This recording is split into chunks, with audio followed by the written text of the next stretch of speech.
Welcome to Cathedral Talk, a podcast about architecture and Minecraft, where we converse to save Notre-Dame.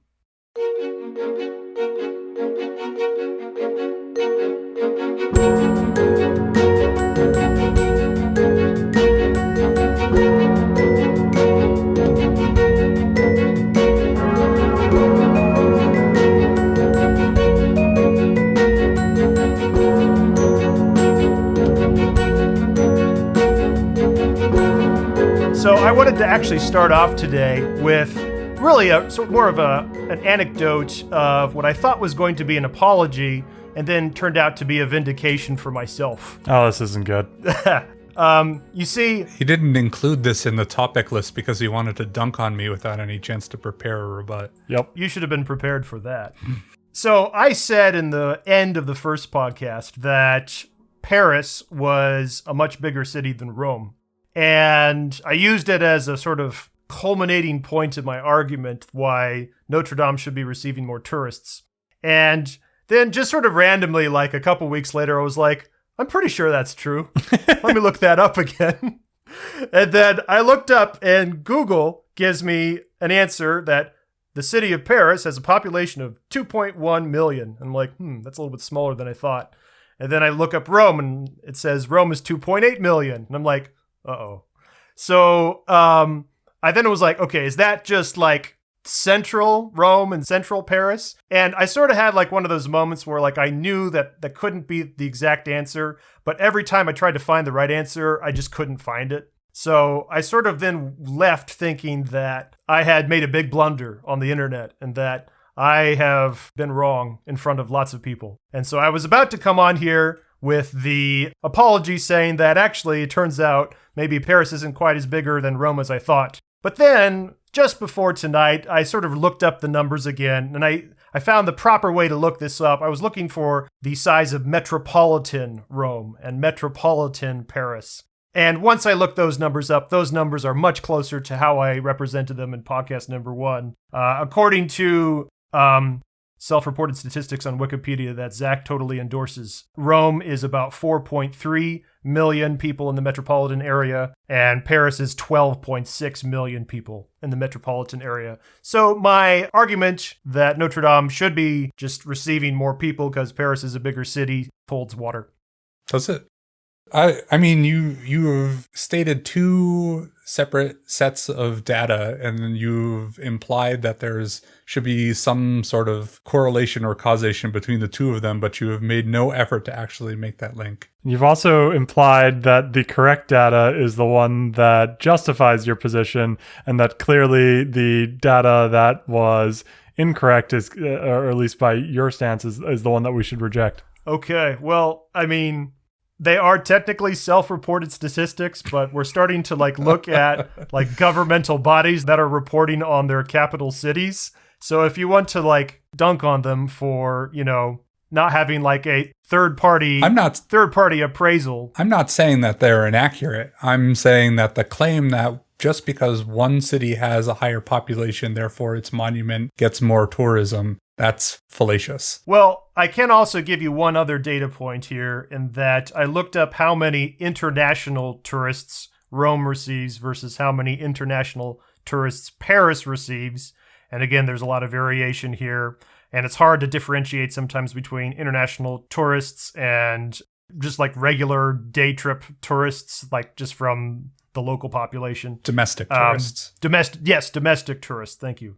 But Rome seemed to be having, at least in recent years, international tourists of about 8.8 million per year, whereas Paris was having 17 million per year. So again, if you're bringing that many people in who are coming with the expressed purpose of visiting all the famous stuff in the city, that's really what I think kind of clinches that argument. Where did you claim this second set of data is from? So this was... I actually had it written down, and I'll have to go looking for it again. Got lost in the mail. So this data comes from a piece of paper that you're staring at. Well, I mean, look, it was from a reputable source on Wikipedia. Now, Now, I'm realizing for the purposes of intellectual consistency, I probably should side with you on here because I know Mom is listening. And Mom needs to understand that Wikipedia can be a reputable source. As much as I want to poke at you, I'm going to choose to side with you in this one. Oh, thank God. Okay. I don't even know what we're talking about anymore. Mom does. That's what matters. Notre-Dame gets a lot of people, okay? That's what I'm trying to say. Yeah, no, we believe you. I agree with the statement a lot. All right. Well, anyway, welcome, listeners. Thank you for joining us for episode 2. It's a miracle that you've made it this far. It's a miracle that we've made it this far. But hopefully we can redeem ourselves a little bit here for as we start to explore both deeply into our Minecraft buildings as well as into topics related to Notre-Dame herself. We're going to start today by looking at actually some builds that I referred to in the first podcast, my original build for Notre-Dame. I played Minecraft in 2011, like I said, when the game was really just in beta stage. And so I was, locked into just a couple materials. So there's really no texturing on this thing at all. But then when you get to all the following stages after that, this is when I sort of started to copy and paste the cathedral in creative mode. There really are 4 stages to this build over time. What I have today in 2020 is really nothing resembling what I had in the beginning. And that's due to work both in survival mode as well as work in creative mode, as well as some editors to adjust things to make work faster and easier. But it certainly is a structure that has evolved over time, hence why I call it my Ship of Theseus build. So we got David and Zack here, who I've shared the map with a little bit.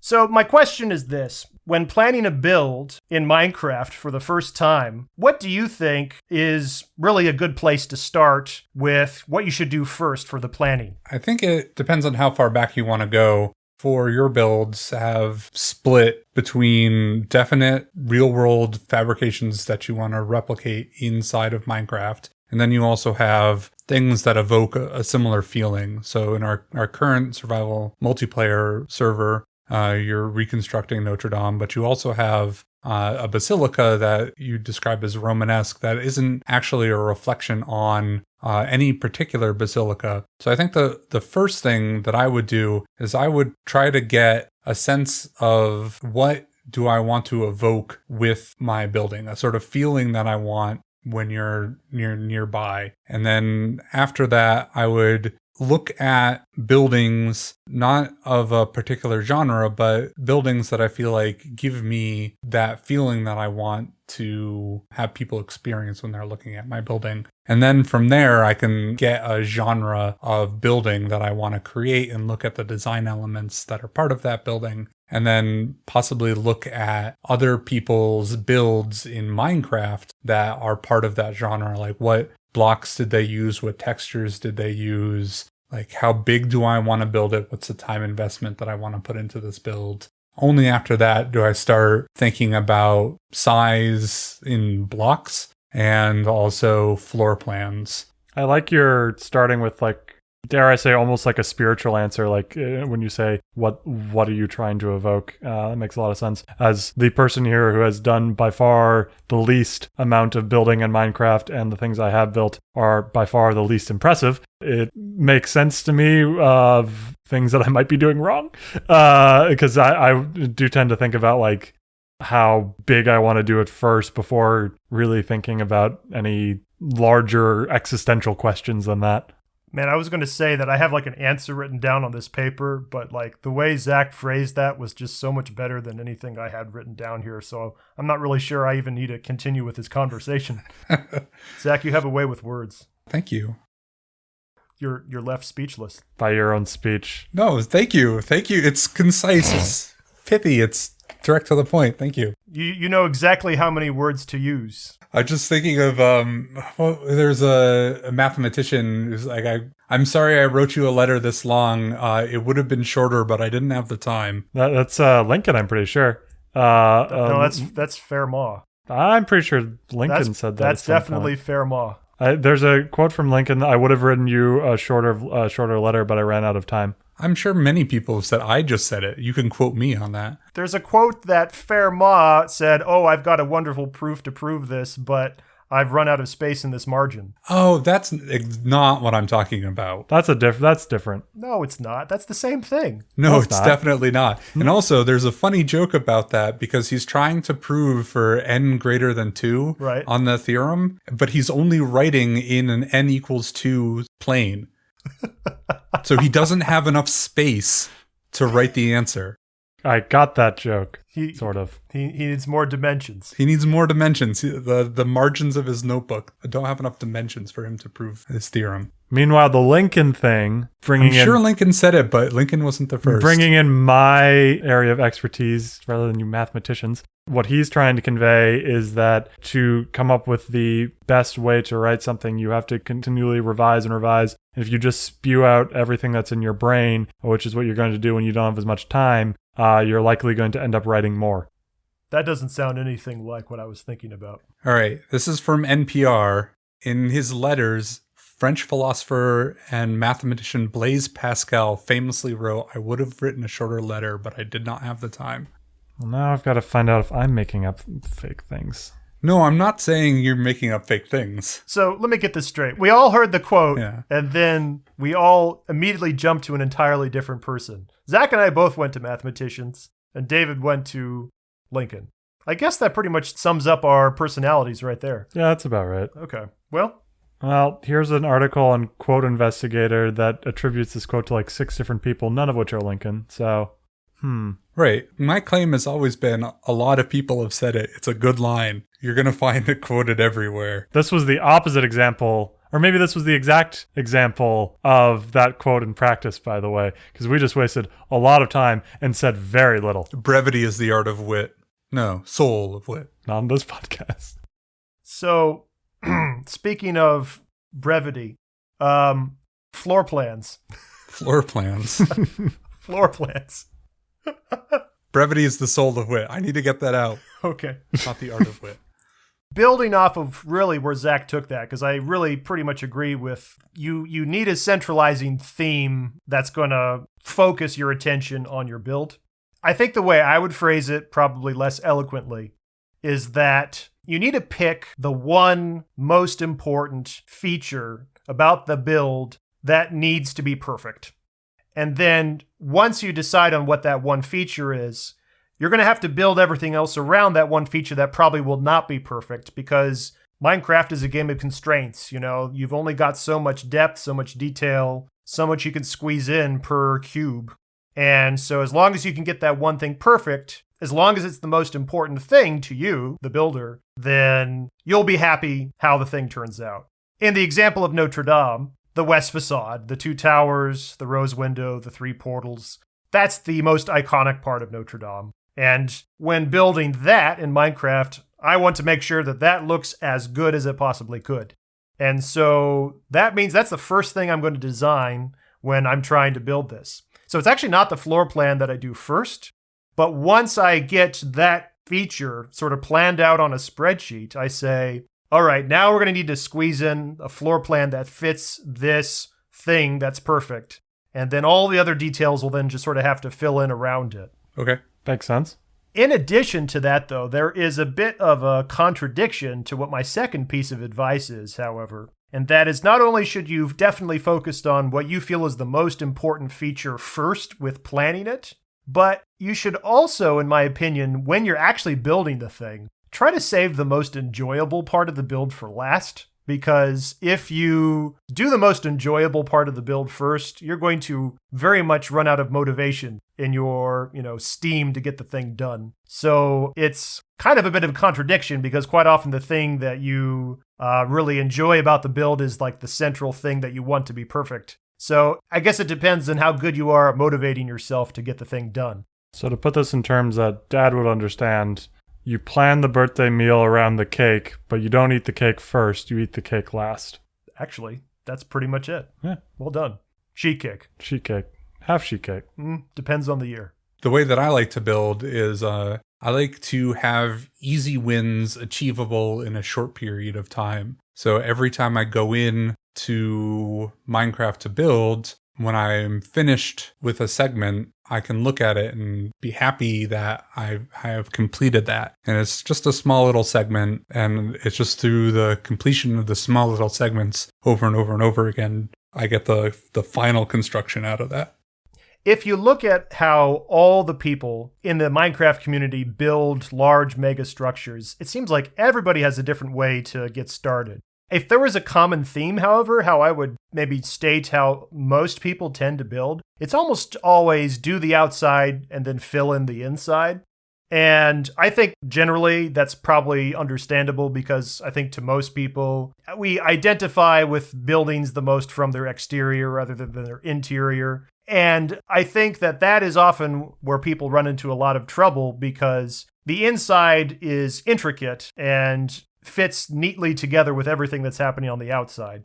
And if you just sort of put off doing all the inside work with your floor plan for too late, you're going to have some possible inconsistencies that will be not what you want. That's an interesting parallel for how that might work in real life. Obviously, in real life, presumably, if you're doing your job right, you have full plans of what you're going to do inside and out. But then by the limitations of the actual construction process, obviously being far more cumbersome in real life than it is in Minecraft, you're greatly limited in the sort of decorative work that you can do inside until the outside is complete. So it makes sense that people would mirror real life a little bit in that way. Well, Minecraft provides you this bizarre opportunity to construct the inside before you've constructed the outside.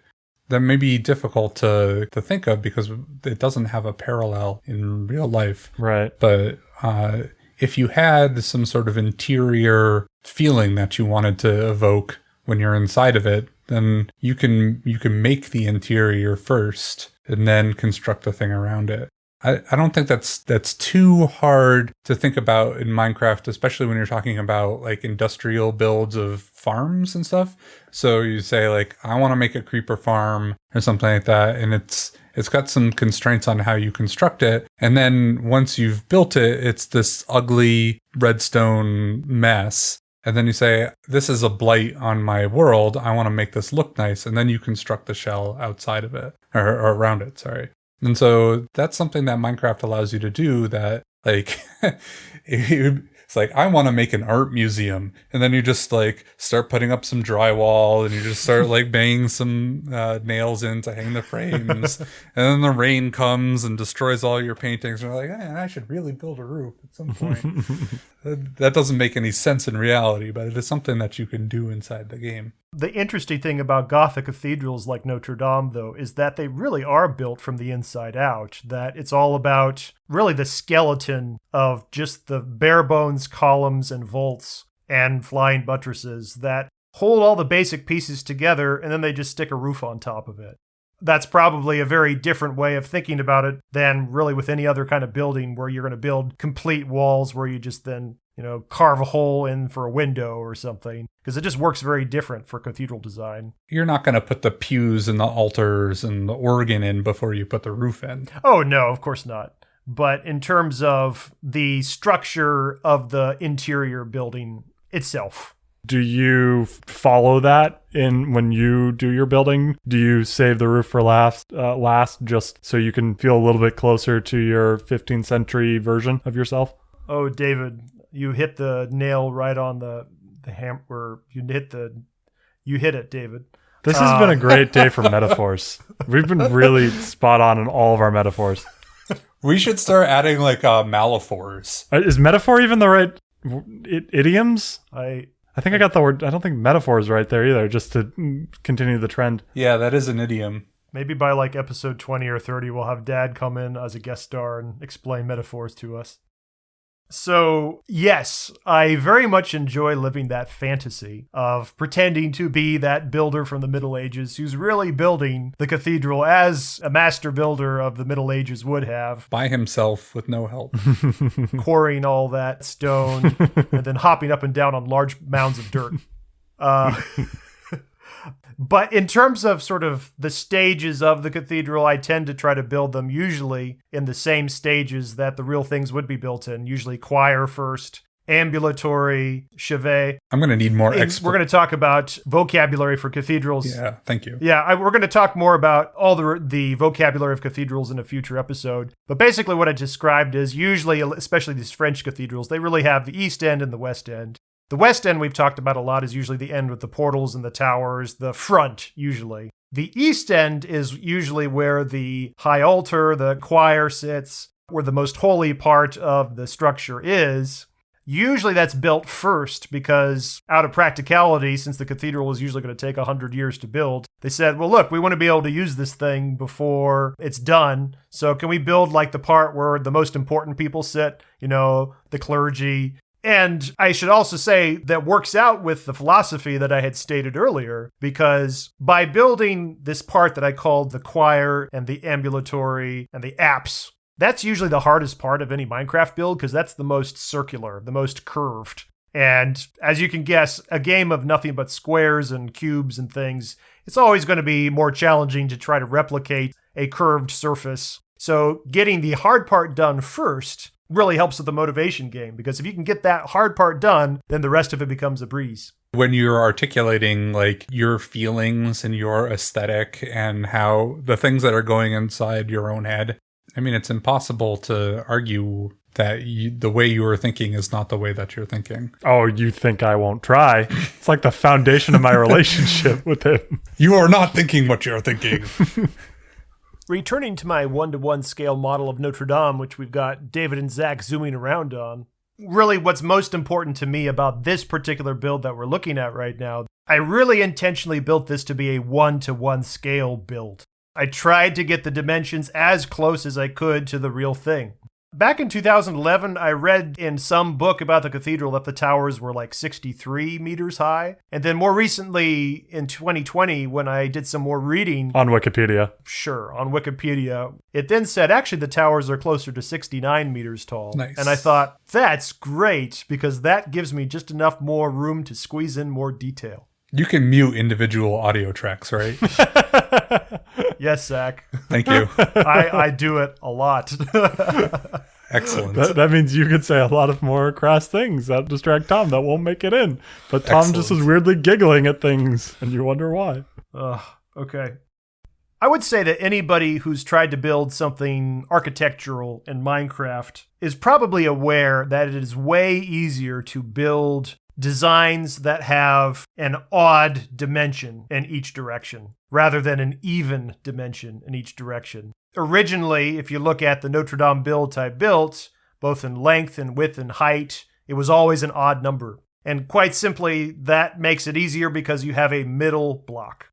It's really difficult in Minecraft to get builds looking good, especially symmetrical builds, when there is no middle block. I think there's just something about the need to have sort of that center.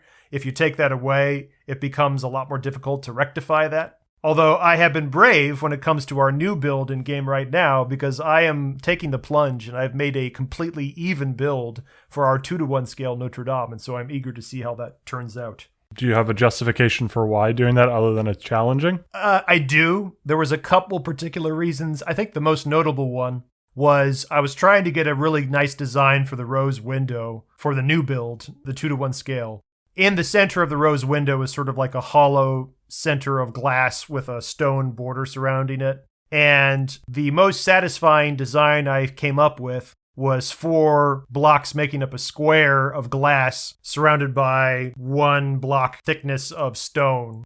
That was just an even design. And I said, well, if I run with this, can I make it work? And there's definitely sacrifices that are going to happen from that. The roof is not going to come to as much of a point as I would like because there's no middle block. But you could put like 2 stairs next to each other. Yeah, you can do that. But when the roof is at a pitch that is higher than 45 degrees, the stairs will still not quite feel perfect. It'll be close, but not absolutely perfect. Also, the spire will have to be off-center by a block because the spire, there will be no middle block to put the center on. Again, since it's going to be such a large build, these will be pretty imperceptible differences. But this all kind of goes into that theme I was talking about last time, where Notre Dame is actually a very asymmetrical building, and I'm trying to embrace that asymmetrical idea and feel by making some of these weird decisions. As we continue to view my 1-to-1 Notre-Dame build in Minecraft, different copies are placed side by side just so we can tell what the thing looked like from one year to the next. And the sequence culminates in 2020 when I've just recently given the build a facelift.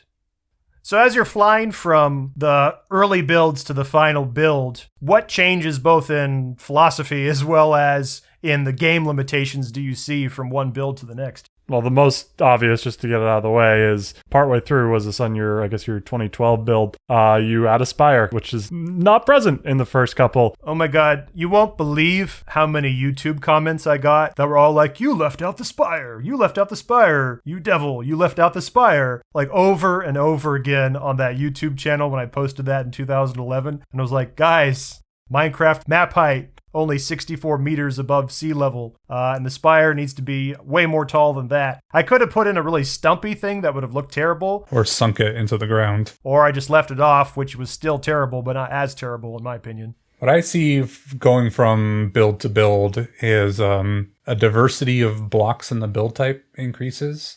And then once you cease caring about being able to replicate it in survival, a lot of your blocks get much more expensive, not just in the diamond blocks that are in the third build, which congratulations if you did that in survival. I did not do that in survival, no. No, I know. The detail work just goes up dramatically, particularly in the 2020. One of the nice things is stained glass finally exists in the game at this point, which adds a lot. One thing that makes a slight problem with Minecraft in terms of reality to life is that the stained glass still looks good on the outside, whereas in real life, stained glass looks very dark from the outside. One thing I did want to point out, though, to sort of wrap up our quick little tour here, that is different about the first three builds and then when we got to the final one, is that the first three were completely symmetrical, whereas the final one is asymmetrical. And this is on a 1-to-1 scale build where I had to make a lot of compromises to really squeeze it into that dimension of what the real thing is like. A lot of people have built Notre-Dame in Minecraft, which is fantastic. I love looking at what other people have done. Most people build them bigger than this one. This is a relatively small build in comparison to what the community usually does whenever anybody decides to build it. And the reason is because it's very difficult to get those flying buttresses to look good when they're just 2 blocks thick. You're going to have these off-center buttresses where, it doesn't line up in the middle. It only lines up to one side.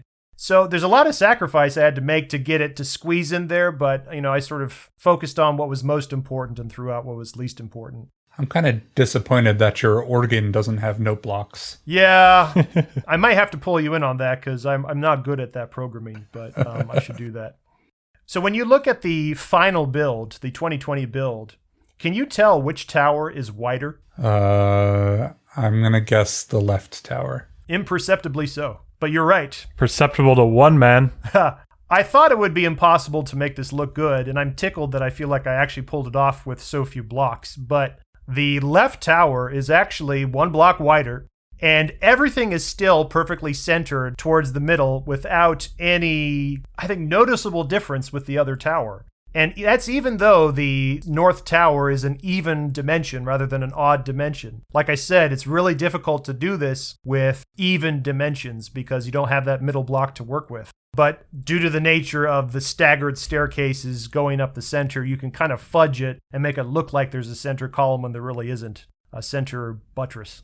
Kind of feels like when composers hide jokes into their music that only other composers can get. No one can tell that you made it 1 block wider, except apparently Zack.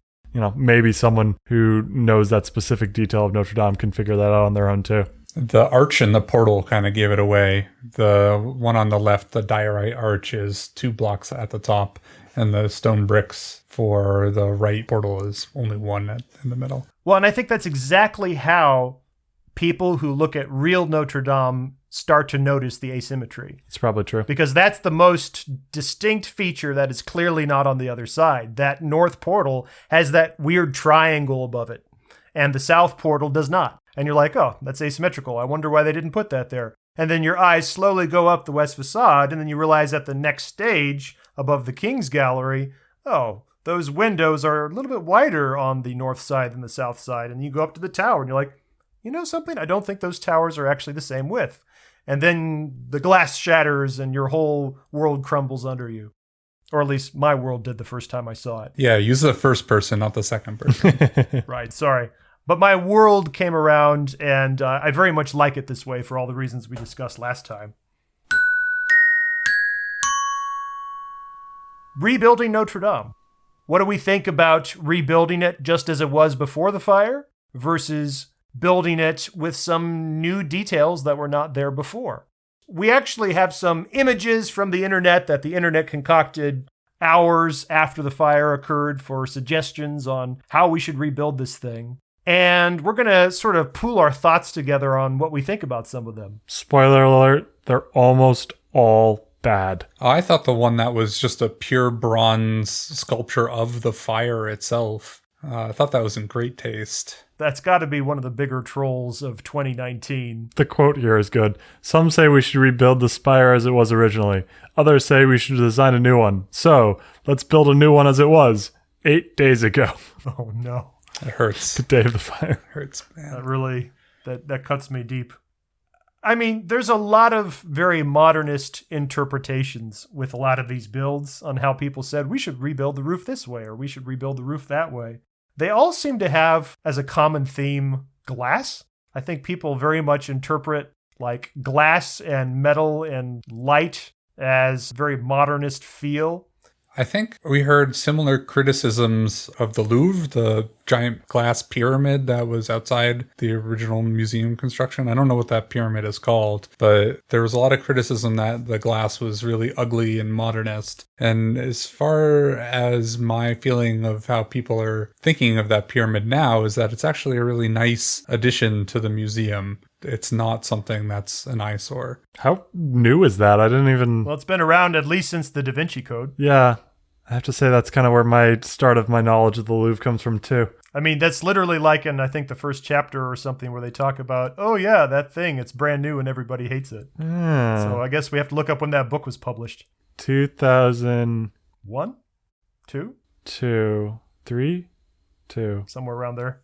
I think with the glass pyramid for the Louvre, I mean, yeah, I agree with you. I like it now. Did you not like it before? Well, so that's the thing. I didn't really know the Louvre very well before it was built because I was never that interested in it until I read the Da Vinci Code. I think the Da Vinci Code, since, I mean, I was like, what? I was in high school. Like, I didn't think too much about, museums at that point. And so reading that book was sort of like, oh, there's this interesting, world of art and symbology that suddenly piqued my interest. But yeah, I didn't really, I wasn't having to say, oh, I preferred it the way it was before because I wasn't familiar with the way it was before. I hadn't really, until this conversation, hadn't really contemplated that glass is considered modern in that way. I mean, my brain immediately goes to the Shard in London, which is just giant in glass, and that's pretty much its only defining characteristics. God, do I hate that thing, by the way. Yeah, and... God, do I hate that thing, by the way. I just burped, so I had to say it again. It's maybe a bit of an anachronism because Notre Dame and Gothic cathedrals, their defining characteristic that really made them new to the world, aside from some of the structural stone elements, was their stained glass, right? Yeah. Stained glass was a huge first-time innovation that had never been around before. Really, those Gothic cathedrals brought that to full force in a way that had never been done. Of course, we don't do stained glass in that way with any modern architecture. Somehow I still think of glass in terms of anything modern, and I can't quite explain why. The strength of the steel in the construction allows the structural elements of the build to be less imposing than design elements of the build. So the glass itself almost becomes structural in modern builds when you are mixing the glass and the steel in that way. And just because glass is an important design element in Notre Dame, it's not visually structural in the way that it feels like any modern skyscraper looks like when you're looking at it. You look at a modern skyscraper, it looks like it's mostly glass, even though structurally it's steel. And concrete. And concrete, yeah. Lots and lots of concrete, yeah. All of these glass suggestions for how to rebuild the roof are just not Gothic in the style, with maybe one exception. if you look at the Mises Studio build, which is the third link I sent you, the Mises Studio build is perhaps the only one that I could have lived with if they had decided to go this route. They still use all the glass for all the roof tilings, kind of really where the tilings in lead used to be. But there's so much metal work for the joints of the different parts of the roof and where the spire all culminates. And I think the spire in that build actually isn't really glass. The spire is really pretty much a replica of the exact same spire it was, since it was a nice blending of the old original elements with a lot of those Gothic curls and artsy doodads. It's a technical term. Yeah, mixing the glass for the tiles in the roof. I could have lived with that. However, I am pleased that they're going back to the, I'm not going to say original. I think the more proper way to refer to how they're going to rebuild it is the Viollet-le-Duc version of Notre-Dame. Because, as we have mentioned, Notre-Dame has changed much over many, many centuries of its lifetime. And I think that was the key argument that a lot of people were saying, well, we should do something new this time. We should do something new to continue in that tradition of, like it's never going to be exactly the same building, add on to it. It's a ship of Theseus. But my argument against most of these is, yes, it was evolving over time, but the key thing about Viollet-le-Duc is that he wanted to preserve the Gothic feel to be as authentic to the Middle Ages as possible with just a bit of flair. He did accentuate certain details in a way that wasn't quite authentic to the original, but he wanted it to feel medieval. He never wanted it to feel modern. And all of these builds are trying to make it feel partially modern, which doesn't work in my opinion. I think there's also something to be said here about how a cathedral fits in the moment in history that it's in. Massive cathedrals like Notre Dame are ahead of their time in so many ways compared to anything else that we were building at that time. So really, they're kind of the future. Today, something like Notre Dame is totally of the past. Like, we have more than surpassed that sort of building style in skill and technical ability as a human species at this point. For centuries, you look at this like, that's an incredible feat of human ingenuity. It would be amazing if at some point, we could design things like that in the rest of our lives. Whereas today, now we look at that like, that was incredible that they could do that back then. We're way past that now. And so trying to put that same sort of evolving mindset onto it and keep it, quote, quote, modern doesn't really work in the way that it would have worked in centuries past. Because the cathedral isn't about the future in the way that it was for all of that time.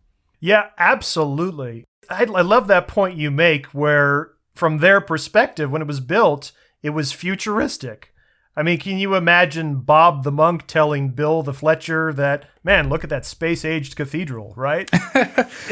From that perspective, it's like it was completely ahead of its time for them. And, it's a weird try to get our heads in that because they feel so old to this day. I feel like Zack might feel the opposite. If you're trying to replicate the feeling that it evoked when it was created, and you're saying that the feeling that it evoked that when it was created was that of something futuristic, wouldn't you then want to evoke the feeling of futurism? I don't think that today we need to try to evoke what it felt like in the past. I think it is perfectly appropriate that a modern audience looks at that and feels something entirely different than what it used to be. I think it's entirely appropriate that when it was built, it evoked a sense of moving towards the future, whereas today it is a reminder of our past. And I like cathedrals because they are a reminder of our past. I think they should continue to evoke that sort of feeling. Yeah, I agree that you were consistent. I was just surprised that Tom agreed with you on that, because Tom was saying, I want something that evokes the feeling that they felt when they constructed it. And I don't think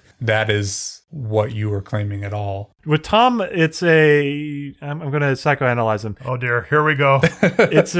He's an interesting traditionalist. How you interpret traditionalism is very different if you're trying to keep it traditional, but from the perspective of looking back historically, or do it from the I don't like where this ended. I mean, I think the most surprising thing is that Tom agreed with you on anything at all, ever. There we go. Thank you. You brought it back around. To defend what I said, in that I agree that it's important to put ourselves in the mindset of it was very new and ahead of its time.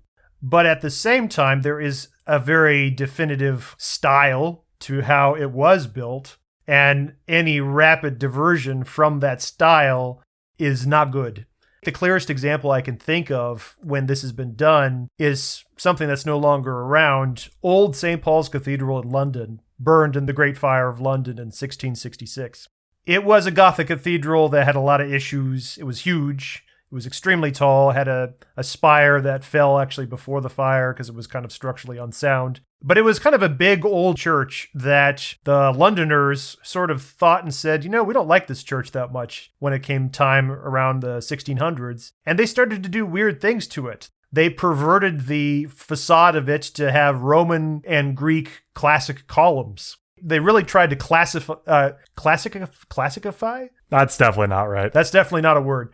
They definitely tried to adopt the classics, renovating the building in a lot of ways. In fact, Sir Christopher Wren, if I remember correctly, had a plan to really remove a lot of the Gothic elements in the whole building, which he was going to set out and do for this revival Baroque period that he was a part of. But then the Great Fire happened and burned it all down. And when I see the pictures of of that old St. Paul's and what they were planning on doing to it, man, I just want to weep for it. It looks terrible. I recently read in Vox as well that we can put in show notes if we're doing those.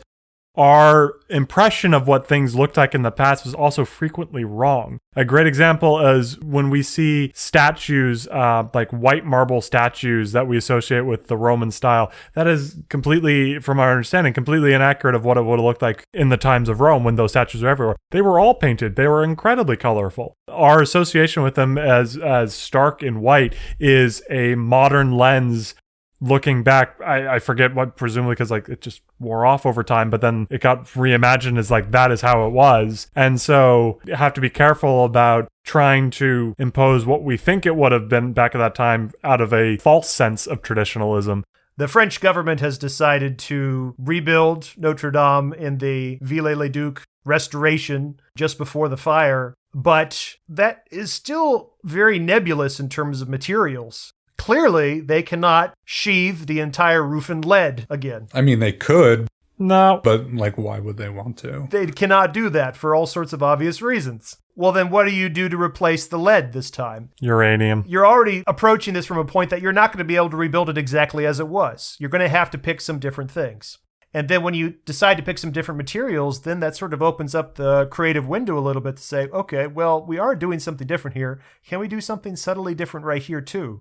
As they go, they're going to have to constantly assess themselves. And I'd really like to know what their process is for that assessment. I really like and gravitate to your desire for them to use a consistent style.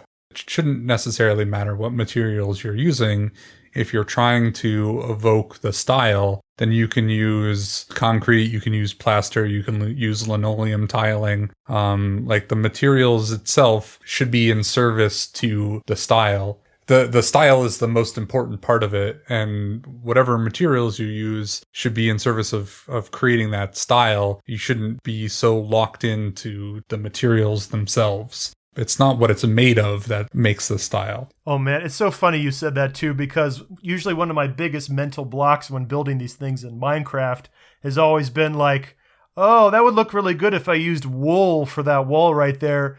But it's wool. It's not stone. I can't get over that mental block of it's a video game, Tom. It doesn't matter what the engineered name of the block actually is. Use what looks good, damn it. In the case for the actual building, I really am hoping that they decide to, frankly, use more fire-resistant materials, more structurally sound materials to replicate a roof that looks like the old one, but has a lot of advantages to what it used to be. And I admit, I'm very mixed in what they've actually decided to do most recently, because there's been a lot of stories that have come out about how that they have hired these fantastic carpenters and craftsmen who are employing middle-aged techniques to replicate the original trusses of the roof out of wood. In fact, they did a replica truss of one of the trusses in Notre Dame in front of it, I think just in the last month or two. I think they have decided to go with using original French wood to sort of rebuild the roof as it is. And in some ways, I find that super romantic, and I think that's so cool that they're using the medieval building techniques because they want this to be authentic. But I'm also like, man, I don't want this fire to happen again. I don't want this fire to happen again. I mean, if the fire happens again, it just employs all of those workers in order to rebuild the roof and put money back into the French economy. That's their whole plan. They're going to build the roof so that it burns down so they can just keep doing it for perpetual employment. And I think this perfectly matches into our donation drive. Tom, take it away. So we're trying to raise money for Notre Dame. Give generously. See, I was saying something Keynesian, and you warped it into something Machiavellian. We'll talk more about money in a little bit. But I really would like to know, what do you think about rebuilding the roof out of wood? Do you think it's a good idea or bad idea? Because I'm so torn on this. Yeah, I think it's fine. Plenty of buildings are made out of wood. Yeah. There's definitely ways to do it that would be better than what they did in Notre Dame. And a lot of it was not. It was the fire suppression system was awful. It wasn't just that the materials were flammable. Lots of materials are flammable. It was a cascading series of failures. And you can solve for a lot of that and still potentially use slightly more flammable building materials and accomplish the same thing. Yeah, I don't think any of us are advocating putting asbestos in the walls. I mean, I think you're right. I think if they do it well, and my guess is considering the risks that they are now intimately aware of, they probably will do a pretty safe job. But there's also just something to say, like, wood, I think it's a miracle that the roof lasted 800 years. Like, at some point in the next 800 years, I think any wooden roof is more likely to burn than to not, just because of the law of large numbers. And I guess I would like to think that this cathedral is more eternal than that.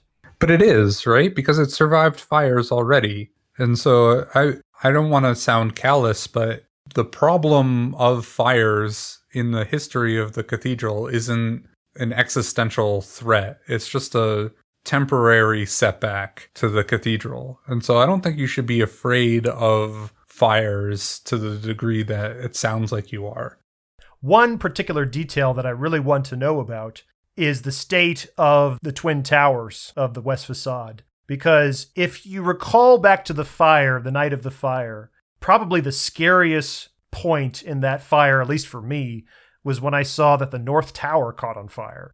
That's the tower that holds the 8 lighter bells that were recently installed just in 2013. It's a completely wooden structure on the inside of that tower, the bell frame, the belfry that holds all those bells up. We're talking massive timber, massive frames that are holding these multi-ton bells all in place. That frame caught on fire. I saw it on the news. There was flames leaping out of that tower. I have been trying in vain to find photographs of the current state of that North Tower. And I have not found almost anything. Yeah, they don't. I remember looking too. They don't seem to have publicly posted anything. Yeah, I think I saw one, maybe, where it looked like it was one picture of one of the bells. It was a very small picture, and it looked like I could definitely see some scorching on some of those wood timbers of that bell frame. And I really want to know, what's the plan? You know, is the frame still in good enough shape that they can just leave it as it is? Or is there enough fire damage to that frame that, so are they going to have to dismantle the entire belfry and then put in, you know, new wood for all the parts that have burned down? I was very thankful that the South Tower, as best as I can tell, and from what I remember witnessing, did not appear to catch on fire. The winds were not blowing towards the South Tower. And the South Tower is where the great bell Emmanuel is, which is the one really old bell and the most beautiful bell in that whole tower. We will talk about bells another time, but I was so glad that that bell was saved from the fire. And as far as I know, that bell frame should be just fine. So you have opinions about what material should be used on the exterior for the roof, and wood is a reasonable construction material to construct the belfry out of. Would you be so upset if they chose a different material? I guess I'm just trying to figure out the difference between your opinions on like exterior versus interior design choices, right? If like they made the frame out of like steel or graphene or something like that. Because it's also interior that's not visible for the most part. Yeah, again, generally for non-visible stuff, especially in like these upper levels of the roof, And to an extent, the towers, I am a little bit more okay with just using modern materials. Again, like you said, as long as we're maintaining the style of the building. I think that you're not going to be sacrificing any of the traditional work of how the cathedral's structure itself stands from stone, because Gothic is a stone methodology. The whole way the stone skeleton fits together is the fundamental way Gothic works. And so everything that was lost in that fire, with the exception of some of the vaults that collapsed and some stone damage at the top of the thing, we're talking about stuff that I feel like doesn't violate what Gothic architecture is. If you used concrete instead of stone, would that be sacrilegious? I would have some problem with that. Yeah, I would say let's use some traditional stone. That one is a little too far for me. But if you might have, I don't know if you've heard of this cathedral before, but the Cathedral of, oh gosh, I'm going to say this wrong. I want to say Reims. It's in France, but it was a cathedral that's also in France. It's a very famous one that was struck by shells in World War I, and its wooden roof burned. They rebuilt it out of I-beams and concrete. So I have no problem with that. And so for the same reason, I think I would have no problem with doing the same thing with Notre Dame's roof as well. Of course, when the cathedral burned, lots of people came out to pledge money and donations to repair the cathedral. But as you know, there's a difference between pledges and cash. And while a lot of that money has finally come about to pay for reconstruction and restoration, I don't think they're still quite close to that $1 billion pledge donation threshold that they were predicting.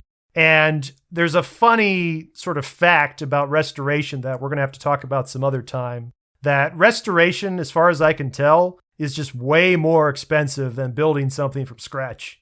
Like if you took that $1 billion and said, you know what, let's just build a replica Notre Dame from scratch, I bet you they could figure it out and do it with no problem at all. But if they said, let's take the old Notre Dame that we have right now and fix it up as best as we can to insert new elements with the old to make it appear just like the original, honestly, I think it sounds like that costs way more money. And so with that fact in mind, this is going to be a long project for many years. And so that's why we've started this podcast, so we can raise awareness and hopefully encourage some of you to donate on the behalf of the podcast. So let's do it. Let's raise $1 billion.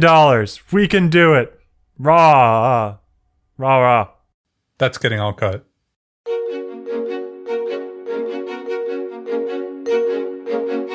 That's it for now. Check out our podcast website at cathedraltalk.fm. There you will find many architectural visuals and Minecraft goodies. If you would like to support our efforts here at Cathedral Talk to aid in the restoration of Notre Dame, please use the direct link on our website to donate to friendsofnotredamedeparis.org. Friends of Notre Dame is a non-profit organization that is leading the international fundraising efforts to rebuild and restore Notre Dame Cathedral. By donating to them through the link at cathedraltalk.fm, we'll know that our podcast is reaching new patrons. As our own Minecraft project progresses, we'll be sure to share plans, screenshots, and videos for your own visual palette. Good day and happy building.